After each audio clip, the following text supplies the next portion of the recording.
आज हम आपको नीट पर्चे की लीक की इनसाइड स्टोरी बताएंगे। एक अध्यापक है शर्मा, पुलिस थाने पहुंचता है उद्योग नगर के शिकायत दर्ज कराने के लिए, लेकिन पुलिस कहती है लिखित में बताइए। 9 दिन का इंतजार चलता है, फिर एनटीए के पास एक मेल पहुंचता है और उसके बाद प्रशासन अपनी कुंभकर्णी नींद से जागता है। विस्तार से बताएंगे, क्योंकि जो अध्यापक हैं वो अपने मोबाइल की फॉरेंसिक जांच के लिए तैयार हैं और एजेंसी उनको इनसाइडर मान रही है, यानी अलग अलग दावे हैं। उधर सीबीआई पिछले 24 घंटे में 5 से ज़्यादा गिरफ्तारियां कर चुकी है। 3 मई का इम्तिहान, 12 मई को जांच का ऐलान और उसके बाद 24 घंटे की जांच में क्या निकला, किन पर शक की सुई है, इस पर विस्तार से बात करेंगे। राजस्थान के पूर्व मुख्यमंत्री अशोक गहलोत ने गंभीर इल्जाम लगाए हैं और संघ ने भी एक सख्त मांग की है, उस पर भी बात करेंगे। और आखिरी में जिक्र करेंगे फाइमा की उस रिट का जो सुप्रीम कोर्ट में दाखिल की गई है और की गई है 4 डिमांड। नमस्कार, सौरभ द्विवेदी नाम है हमारा और आप देख रहे हैं Indian express Hindi. Paper leak के बाद से सबके मन में सवाल था कि आखिर सरकार बहादुर के इतने इंतजामों का हुआ क्या। इंडियन एक्सप्रेस के रिपोर्टर हमजा खान इस सवाल का जवाब तलाशने के लिए राजस्थान के सीकर पहुंचे और यहां उन्होंने अध्यापक शर्मा से बात की। शर्मा सीकर के कोचिंग संस्थान में टीचर हैं। उन्होंने 7 मई की रात एनटीए को ईमेल लिखकर पेपर लीक की आशंका जताई थी। पूरी घटना क्या है? 4 मई की रात करीब 1:30 बजे अध्यापक शर्मा उद्योग नगर थाने पहुंचे। पुलिस के मुताबिक उन्होंने बताया कि उनके पास जो गेस्ट पेपर आया था उसमें कई सवाल असली परीक्षा से मैच कर रहे थे। एसएचओ राजेश कुमार ने कहा कि पुलिस ने बात सुनी, लिखित शिकायत देने को कहा, लेकिन अध्यापक बिना शिकायत दर्ज कराए चले गए। बताया गया कि ये हस्तलिखित गेस्ट पेपर उन्हें मकान मालिक ने दिखाया था और मकान मालिक को ये पेपर उनके बेटे ने केरल से भेजा था। जब अध्यापक ने पेपर मिलाया तो कई सवाल असली नीट पेपर जैसे लगे। इसके बाद कई दिनों तक अध्यापक शर्मा असमंजस में रहे। अधिकारियों के मुताबिक जब उनसे पूछा गया कि शिकायत क्यों नहीं लिखवाई तो साफ जवाब नहीं दिया, सिर्फ इतना कहा, मैं सोच रहा था। बाद में अपने कोचिंग सेंटर के मालिक के कहने के बाद उन्होंने एनटीए को, यानी नेशनल टेस्टिंग एजेंसी को, ईमेल लिखने का फैसला किया। 7 मई की रात 9:30 बजे के बाद अध्यापक ने आखिरकार एनटीए को शिकायत भेजी। बताया कि लगभग 60 पन्नों की एक पीडीएफ फाइल है, हाथ से लिखा हुआ दस्तावेज लगता है। इसमें केमिस्ट्री के 90 सवाल और बायोलॉजी के 7 से 8 पन्ने हैं। द इंडियन एक्सप्रेस के पास इस शिकायत की कॉपी मौजूद है। इसमें लिखा गया है कि मैं फॉरेंसिक जांच के लिए अपना मोबाइल देने को तैयार हूं। हालात बताते हैं कि इसमें पेपर गलत तरीके से हासिल किया गया और उसे बांटा गया। सूत्रों के मुताबिक शुरुआती जांच के बाद अध्यापक शर्मा को क्लीन चिट दे दी गई थी। ऐसा इसलिए क्योंकि उन्हें ये गेस्ट पेपर परीक्षा खत्म होने के बाद मिला था। इसी चिट्ठी के बाद एनटीए ने केंद्रीय एजेंसियों को अलर्ट किया। राजस्थान के स्पेशल ऑपरेशंस ग्रुप, पुलिस का एक समूह और फिर सीबीआई ने मामले की जांच शुरू की। पेपर लीक ट्रेल की पड़ताल में अब तक सूचना ये है कि कई लोग इसमें शामिल हैं। दिनेश मांगीलाल नाम के 2 भाई हैं। सीकर में से राकेश मंडावरिया ने लीक किया, जो आरके कंसल्टेंसी चलाता है और देश विदेश के मेडिकल कॉलेज में एडमिशन का दावा करता है। शुरू में से गेस्ट पेपर बताकर 30,000 में बेचा गया। कुछ लोगों से 10 लाख तक की डील हुई। शर्त, गेस्ट पेपर से 150 सवाल आएंगे। लेकिन बहुत से छात्रों ने ये पेपर अपने दोस्तों से भी शेयर करना शुरू कर दिया। इनमें से ज़्यादातर बच्चों को पता भी नहीं था कि ये असली पेपर है।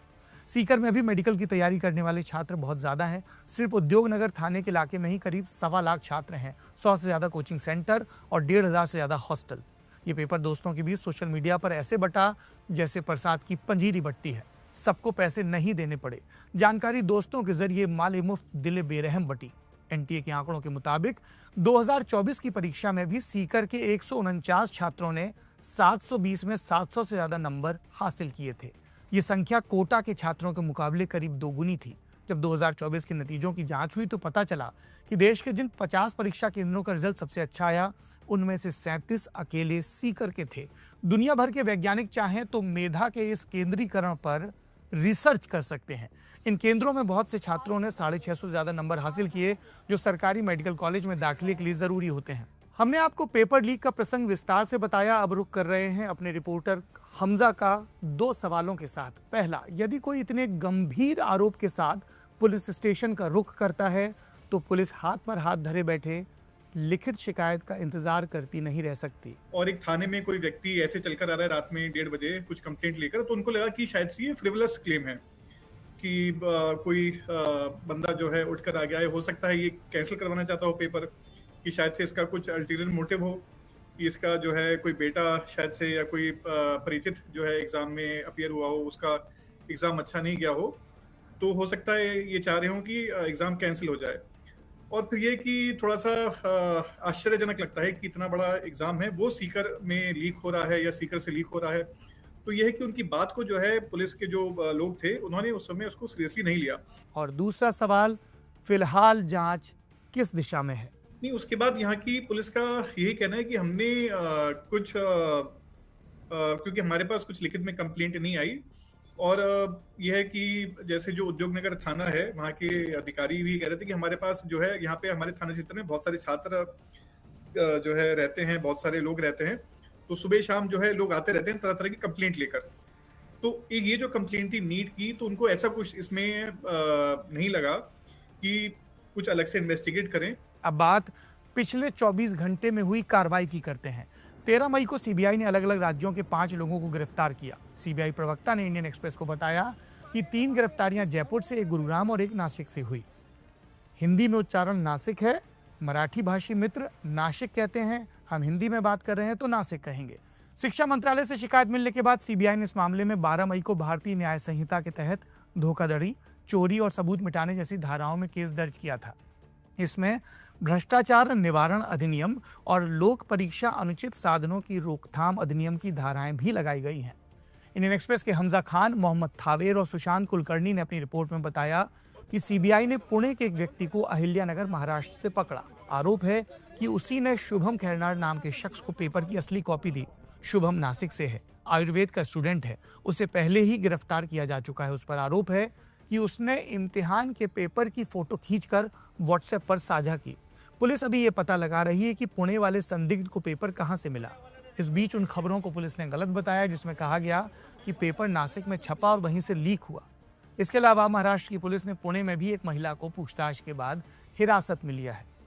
जयपुर से भी अपडेट है।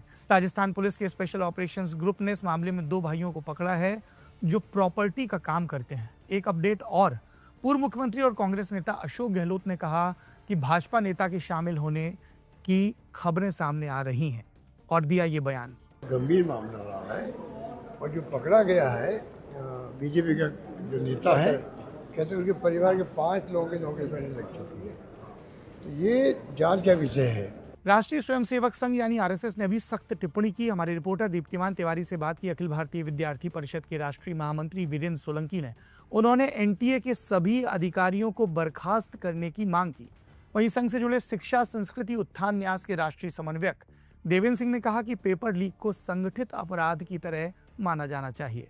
नीट यूजी पेपर लीक पर सुप्रीम कोर्ट से भी एक अपडेट है। फाइमा यानी federation of all India medical association ने कोर्ट का रुख किया। उन्होंने नीट यूजी परीक्षा प्रणाली में 4 सुधारों की मांग की है।